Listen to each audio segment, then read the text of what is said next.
Welcome to Happily Ever After is just the beginning. Keeping your relationship not just together, but happy, and we mean truly happy, is part art and part science. You've come to the right place. Here's your host, Leslie Dories.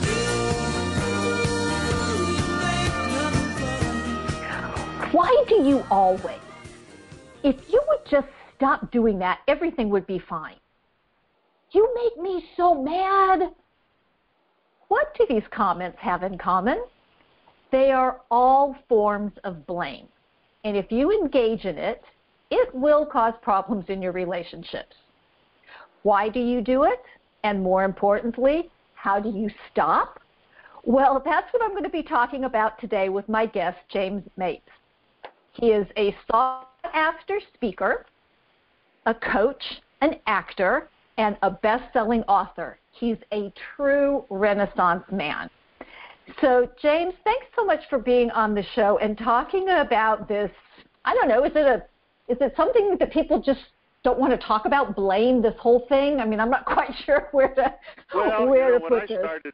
When I started back in the 70s producing theater before I got into running an organization, I noticed, and I didn't know how to handle when somebody blamed. They'd blame the electricity, they'd blame the playwright, they'd blame this, they'd blame that, and it just made my stomach go tight. And as I started coaching, almost 50 years ago, I started to delve into it.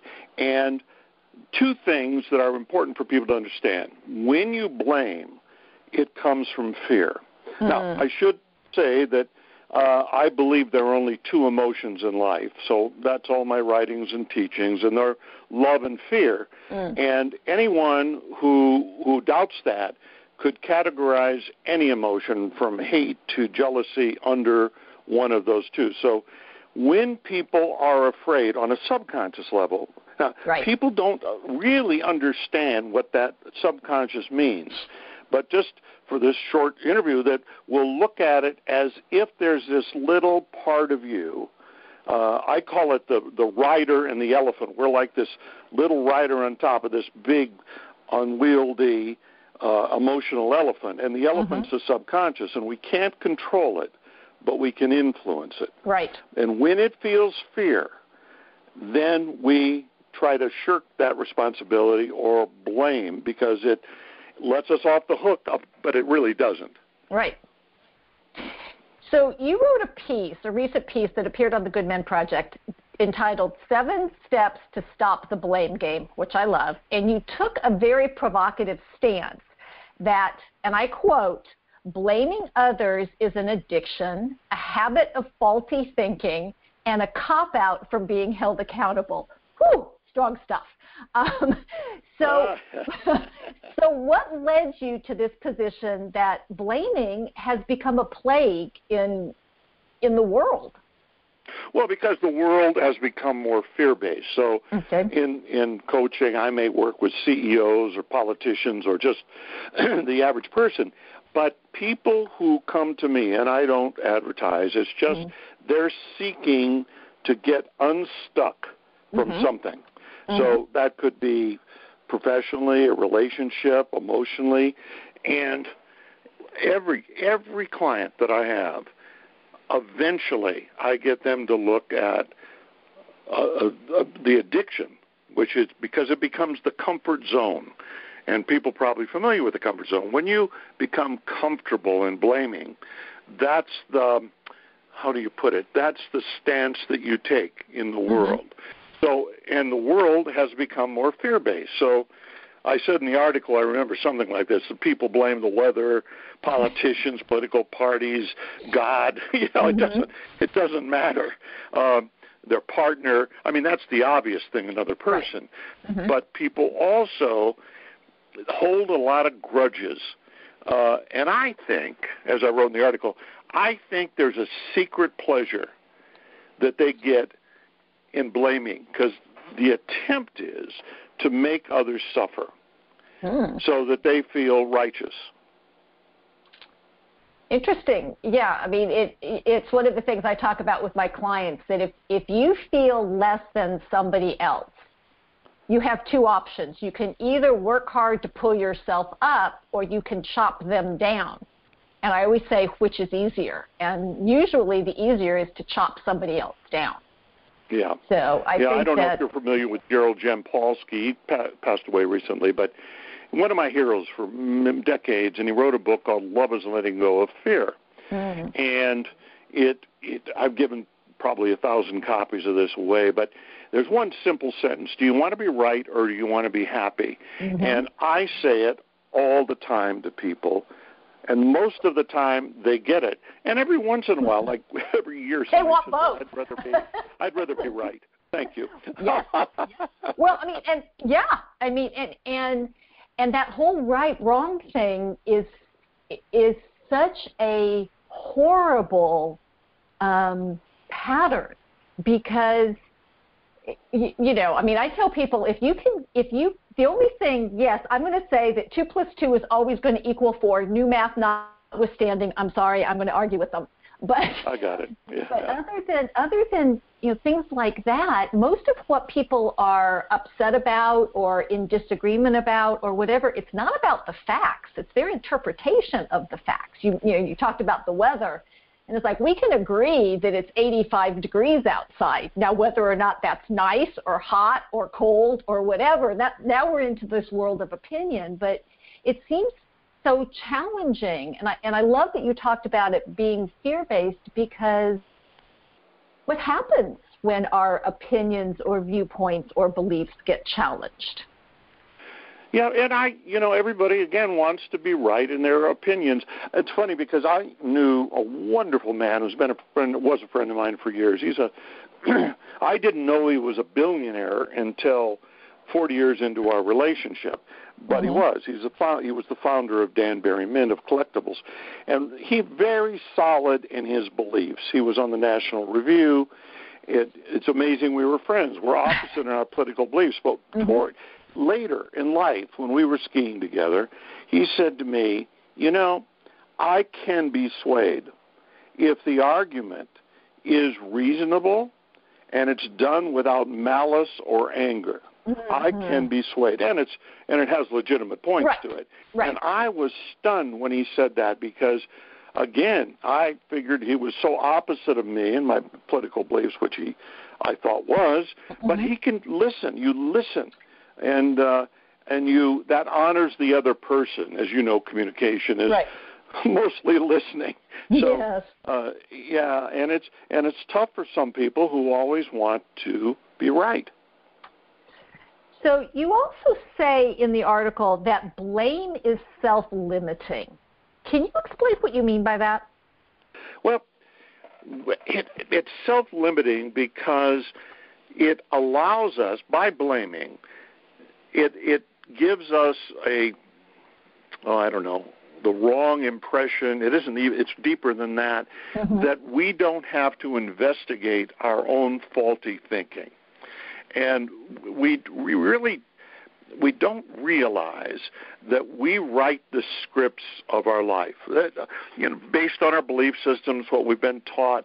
And if people really go back and understand their belief systems are an accumulation uh-huh. of knowledge that may or may not be correct. I remember this is one of the funny things that I did as a hypnotist, and I'll make this very brief because then people go, oh, hypnotist. But I used, as for 50 years, I've used it as a metaphor for how we create a reality. So here's an example. I'm doing a show for 2,000 people. Mm-hmm. I find somebody who's a good subject, or I find 200 people who are good subjects, and during the presentation, which is not a nightclub act, it's actually a theater piece full of lessons, mm-hmm. I will say to this person, when you open your eyes, you won't be able to remember the number 7. You can't say it, see it, or hear it, mm-hmm. and you won't remember that I told you that. Now, what I've done for that moment is to establish a temporary belief system. So they open their eyes. I say, where are you? I'm on a stage in front of an audience. Mm-hmm. And I'll say, good, count your fingers. So this is the only laugh in the demonstration, but they go 1, 2, 3, 4, 5, 6, 8, 9, 10, 11. Mm-hmm. And so it gets a nice laugh, and they look puzzled because they don't understand. They know it's not real, but it doesn't matter. So then I take out $1,000, I put it in front of them, and I say, when I say the word now, the entire audience is going to shout out the total of 3 and 6. If you can tell me what they say, shout. You can have the $1,000. So the whole audience goes 7. They don't move their head. And I will say, so what did you hear? At the most, maybe 1 out of 10 times, they'll say a roar. Most of the time, they say nothing. Now, it even gets better because then I say, okay, I have my assistant come out with a flip chart, and I put another $1,000 out, and I'll say, I'm going to have my assistant write 3 numbers on the board.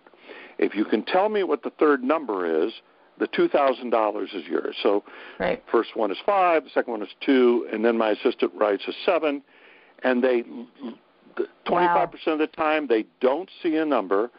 75% of the time they say that's not a number, you're trying to trick me. Now, understand 38 or 39 years of doing this, I've never lost any money. Well, don't think I'm not nervous, by the way. But what's the lesson? The lesson is very simply, we hear what we believe, we see what we believe to be true. And that's the way we create our reality. So if something in your life isn't going the way you want it, it isn't about out there in the world. It's about how can I shift what I believe in a more loving and beneficial way for everyone concerned. Wow. So, I mean, because this, we do tell ourselves stories. We do, this is one of those things, and I do think it is a lot of self-protection, whether based on fear.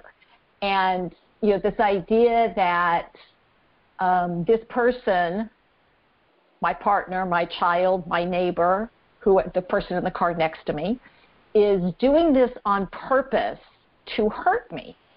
And that becomes, like you said, that becomes a habit, that becomes a belief system. And it's sort of like your hypnotist example of, people will fight the letting that go.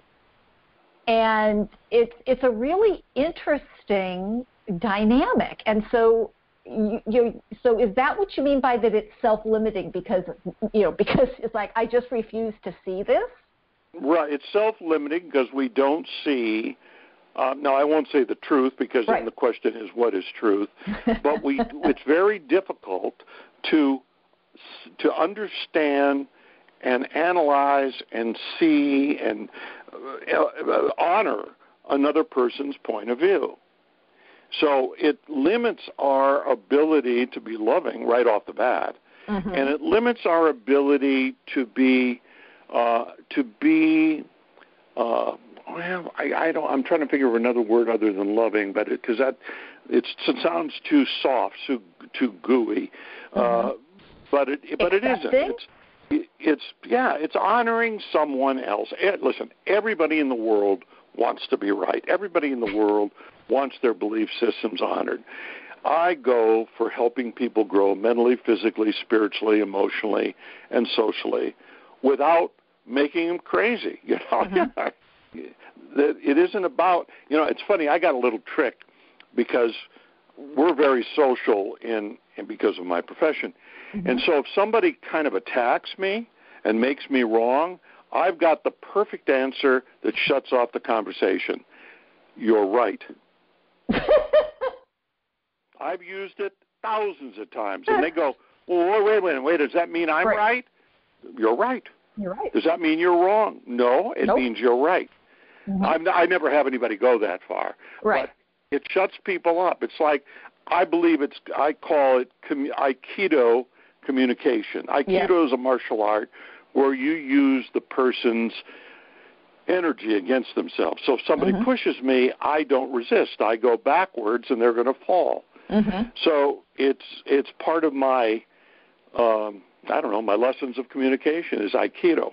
And I do something very, very similar because, I was talking about earlier, if you can get there from the same set of facts, then you're both actually correct because we're not arguing facts. We're arguing our interpretation